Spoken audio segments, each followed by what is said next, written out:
Okay, so today I'm doing a blog on dieting. It's one that I've wanted to do for quite a while now, but I do know that it's a sensitive topic, and I wanted to make sure that what I said was reflective of the evidence based and accurate, I guess, of the clinical presentations that I see as well.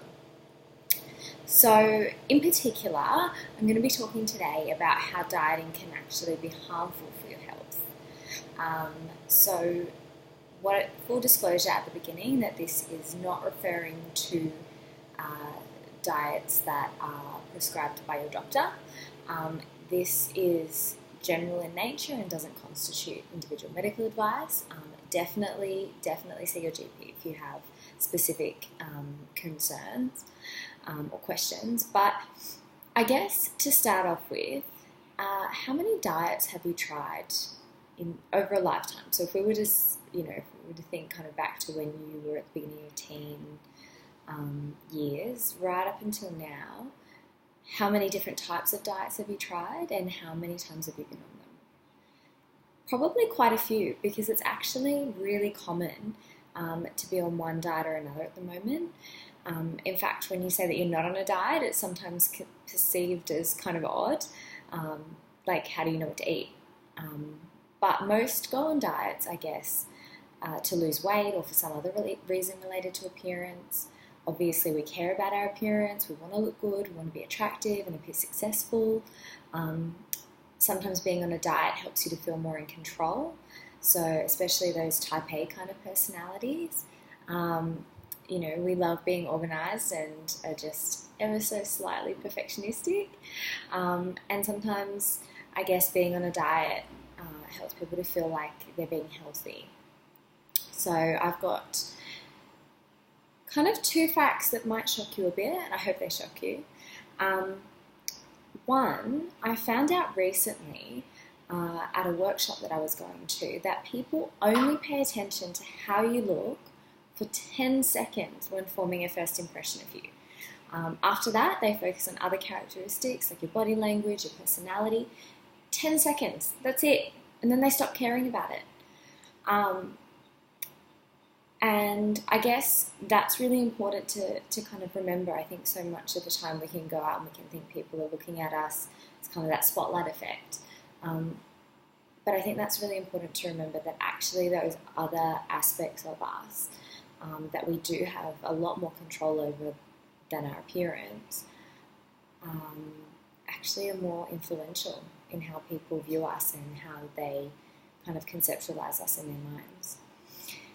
Second fact, diets are actually considered by most experts in dietetics and medicine to be unhealthy. Yeah. So I guess the reason is that diets are often restrictive. So they either restrict what you eat, when you can eat, or how much you can eat. And the issue is that our bodies need a consistent source of a variety of nutritional components, including carbs, fats, proteins, and most diets don't really allow for that.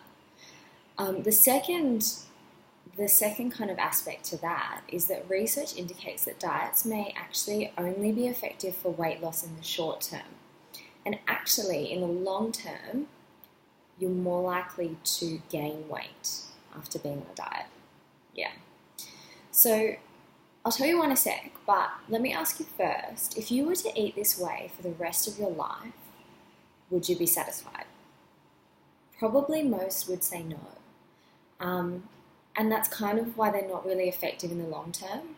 The restricted nature of diets means that they involve rules about food and actually come at a huge cost. So it might mean that you don't get to eat out with friends because you can only have certain foods, or it might mean that you're more irritable because you're craving a particular food, or you are feeling hungry, or you're kind of thinking about food a lot of the time and don't really have much mental capacity to think about other things.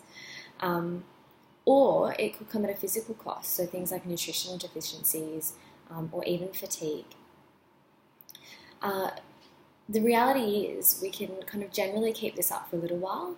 As humans, we need carbs, sugars, fats, proteins, and when we deprive ourselves of those things, We're programmed to seek it out. We crave it. And sometimes, if we've restricted a whole lot, we binge on it. So often we view this binge as a failure or a weakness or a lack of willpower. It's actually not.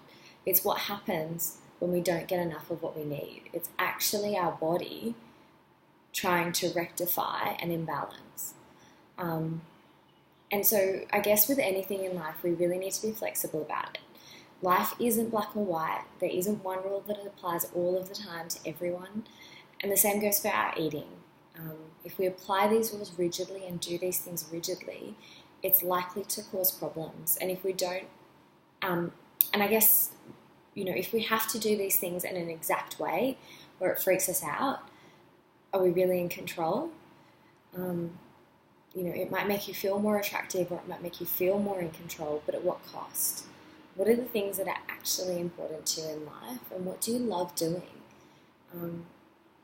And does your eating or does the diet get in the way of those things? It might even make you feel more healthy. That's what a diet's for, right? To be healthier. But if you're more fatigued, constantly thinking about food, moody, nutrient deficiencies, aren't socializing as much, feeling guilty after eating, taking supplements or doing other things to suppress normal hunger cues, how healthy is that really? And even worse, when diets are sustained over longer periods of time or lead to low weight, there's a very real risk of heart problems, low blood pressure, hair loss, bone weakness, fertility problems, gut health issues, and weak muscles. It's just not good health. And I want to be clear, not everyone who goes on a diet has disordered eating patterns, and not everyone who has disordered eating patterns has an eating disorder. So how do you know when it's a problem? The first one is if you have any medical issues related to low weight or your diet. If you're not sure, go to a doctor, get a medical assessment, they'll check your blood pressure, do a blood test, and they'll be able to let you know. That's particularly important and relevant to people who are kind of on the lower end of the BMI spectrum. So anything kind of under a BMI of 20-ish, it can be high for some people. Maybe go and get it checked out. The second part is if your diet gets in the way of you enjoying or functioning in important aspects of your life. So, are you able to go out and really enjoy a meal with friends? Are you able to concentrate at work, or are you constantly thinking about food? Are you able to try new things without worrying about the calories? Are you noticing that you're feeling too exhausted to get things done? They're all signs that maybe it's sort of becoming a problem. If your diet's starting to cause you some distress, so are you actually just constantly worrying about food? Are you feeling guilty after eating? Is your self-esteem taking a hit? Are you noticing kind of that self-criticism is just kind of going round and around and there's more and more of it?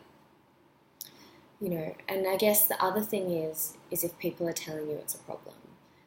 Body shaming is not okay. However, if your loved ones are starting to raise concerns about your eating behaviour, that might be an indication that they're concerned or that it's starting to become unhealthy. So go and get it checked out. Best case scenario, you're told everything's okay, you're healthy, and you can go back and say, no, you don't need to worry. Worst case scenario, there's something to be concerned about, and you've now identified it, and you can go and get the support to manage it. As a clinical psychologist, I help people to understand their eating behaviour a bit better.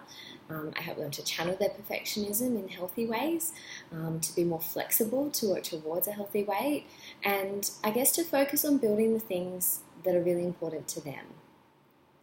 And kind of get everything back on track and get you to a point where you're kind of feeling just more satisfied with life. So have a read. It's all detailed below. If you'd like to get in touch, if you'd like to have a consultation, please give us a call, or you can contact us through the inquiry page in our contacts page.